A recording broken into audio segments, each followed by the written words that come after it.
bien-aimés dans le Seigneur, bien-aimés qui ne sont pas encore dans le Seigneur, et toute personne qui aura l'opportunité d'écouter ce partage, bonjour et soyez les bienvenus.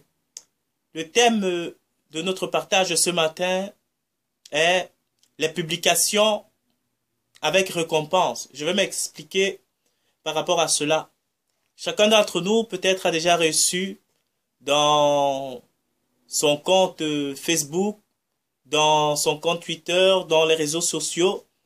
Donc nous partageons tout. Chacun a peut-être quelque part reçu déjà une publication dans sa boîte d'email de réception du genre publier ceci. Parfois, généralement, c'est des versets bibliques ou quelque chose qui a en relation avec la foi ou les choses de Dieu et qui, à la fin, on dit si tu publies cette chose ou ce texte ou ce verset biblique à 50, 100 personnes, tu auras une récompense le jour qui suit, tu auras une récompense dans 5 heures, tu auras une récompense dans 10 heures, tu auras une récompense, etc., etc., mes bien-aimés. Je crois que peut-être vous êtes déjà tombé sur une publication pareille. Et ce matin, je viens juste un peu nous exhorter par rapport à cela, par rapport à ma compréhension que j'ai de cette publication-là. Ce n'est pas mauvais en soi de publier la parole de Dieu. Ce n'est pas mauvais en soi de le partager au maximum de personnes. Mais le problème que moi je trouve qu'il y a dans ce genre de publication avec récompense à l'appui, c'est que quelque part ça peut transposer notre foi. Ça peut transposer les foi des gens en pensant que c'est en faisant cela qu'il y aura quelque chose en retour. Que c'est en faisant cela, en publiant cela, que il y aura une grâce. Que en publiant cela, il y aura une récompense véritable qui viendra de Dieu. Et ça, je trouve que c'est dangereux. Pourquoi? Parce que la Bible nous dit que nous devons mettre notre foi seulement en Jésus-Christ, qui est le chef, l'auteur et le consommateur de notre foi. Et pour ceux qui ne sont pas encore véritablement dans la foi, qui tombent sur ces genres de choses, c'est vraiment dangereux pour eux. Pour ceux qui sont avertis, ils savent que la marche avec Dieu ou l'exaucement des choses de Dieu ne vient que quand on est en relation parfaite avec Dieu. L'exaucement des choses de Dieu ne vient que en obéissant à la parole de Dieu. C'est l'obéissance qui fait en sorte que Dieu vous exauce. C'est l'obéissance qui fait en sorte que les grâces de Dieu viennent dans votre vie. Si tu n'obéis pas à la parole de Dieu, si tu marches comme tu veux, tu fais le mal, tu vis comme tout le monde, tu ne peux pas espérer recevoir la grâce de Dieu. Par rapport à cela, peu importe si tu publies ces textes 1000, 5000, 10 000 fois, ça n'a pas de sens. Donc, mes frères et sœurs en Christ, c'est juste pour nous exhorter, c'est l'obéissance à la parole de Dieu qui fait la grâce de Dieu dans notre vie. Ce n'est en aucun cas la publication de ces textes bibliques ou, je ne sais pas, le partage de ces versets qui fait en sorte que Dieu vous accorde des bénédictions. Moi, je ne l'ai pas encore véritablement fait. Donc, je ne sais pas si il y a une récompense à retour ou ceux qui l'ont déjà fait ont peut-être déjà reçu. Je ne sais pas, parfois on dit tu auras des grâces qui vont arriver, quelque chose de bien va t'arriver, je ne sais pas, dans les 5 jours, dans le jour d'après, dans les 5 heures, dans les 6 heures. Donc, je ne sais pas véritablement si ça marche, mais je crois par la foi que ces choses-là, nous ne devons pas y participer si nous sommes chrétiens. Je crois que ça ne marche pas parce que c'est dans l'obéissance que Dieu nous bénit. C'est dans l'obéissance que Dieu nous garde, mes chers frères et sœurs en Christ. Donc, voilà, c'était ma petite participation ce matin par rapport à ces publications-là. Parce qu'aujourd'hui, j'ai encore reçu ça de quelqu'un d'une connaissance de Facebook qui m'a envoyé ça dans ma boîte mail et voilà, j'ai eu envie de partager ça comme ça. C'est comme ça que moi je comprends la chose. Je crois que nous n'avons pas besoin de, comment je vais dire ça, de transposer notre foi en ces choses. Non, l'obéissance, la pratique de la parole de Dieu, l'amour, la fidélité, la persévérance, les fruits de l'esprit, voilà ce qui apporte la grâce de Dieu dans nos vies. Quelque part même, la Bible dit que voici les miracles qui accompagneront ceux qui auront cru. Ceux qui ont cru ne doivent même pas chercher les miracles. La Bible ne dit pas que tu dois courir derrière. La Bible dit que les miracles accompagneront ceux qui auront cru. Pourquoi? Parce que si tu es dans la parole, si tu es dans la vérité, si tu es dans l'amour, si tu es dans la pratique, l'obéissance de la parole de Dieu, chers frères et sœurs en Christ, je vous le garantis, vous n'aurez même pas besoin de chercher les choses de ce monde-ci. Ça viendra automatiquement parce que vous êtes dans la vérité, parce que vous êtes dans le bon, parce que vous êtes dans l'obéissance. La Bible dit qu'en toute chose, Christ a obéi à Dieu le Père. Même quand c'était difficile, il l'obéissait. C'est pourquoi les choses de Christ marchaient du tic au tac. Nous, aujourd'hui, c'est difficile que les miracles se pratiquent. Pourquoi? Parce que les gens ne sont plus dans l'obéissance.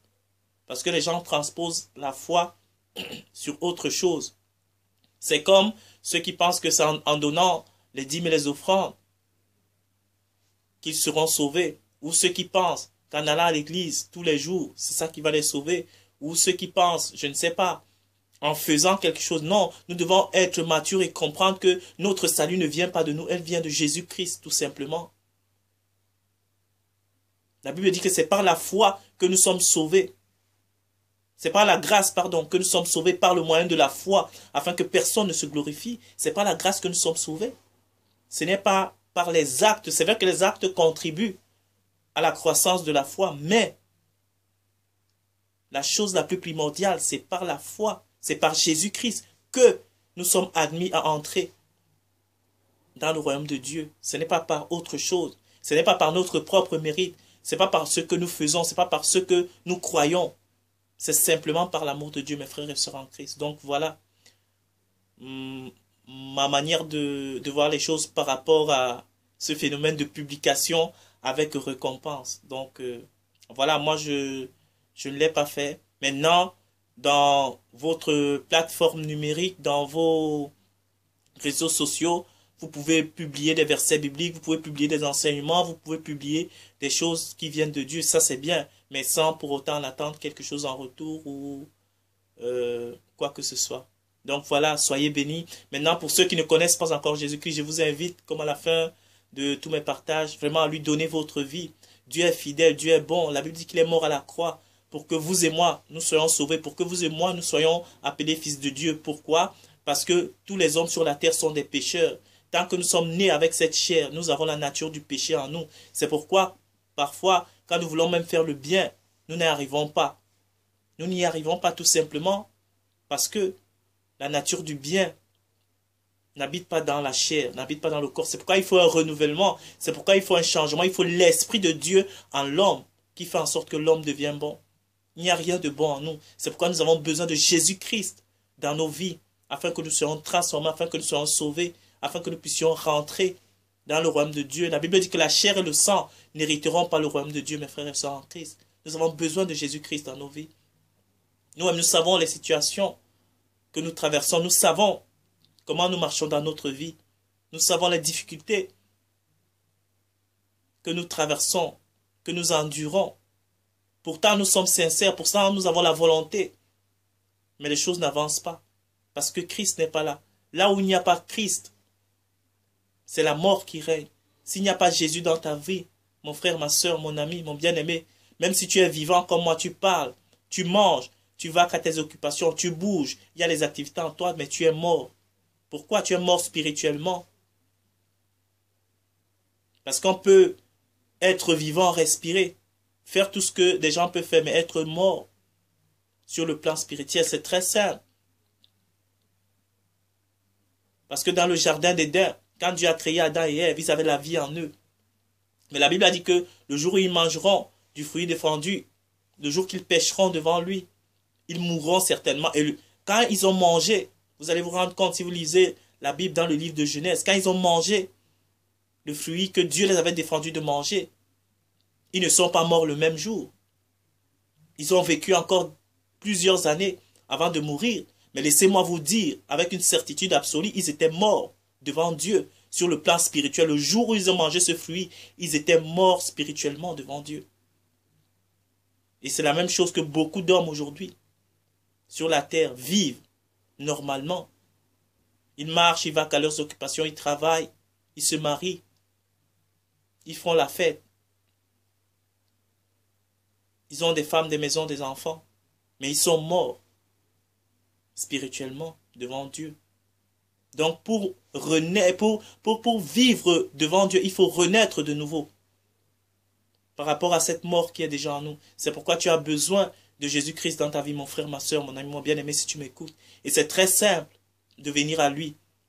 Tu peux simplement reconnaître tes péchés, reconnaître tes fautes, demander pardon pour tes iniquités, demander pardon pour la vie que tu as vécue sans lui, et lui demander de venir t'aider, lui demander de venir dans ta vie pour apporter sa lumière.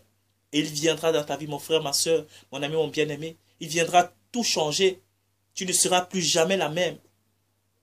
Toutes les impossibilités qui étaient en toi seront transformées en possibilités, mon frère, ma soeur.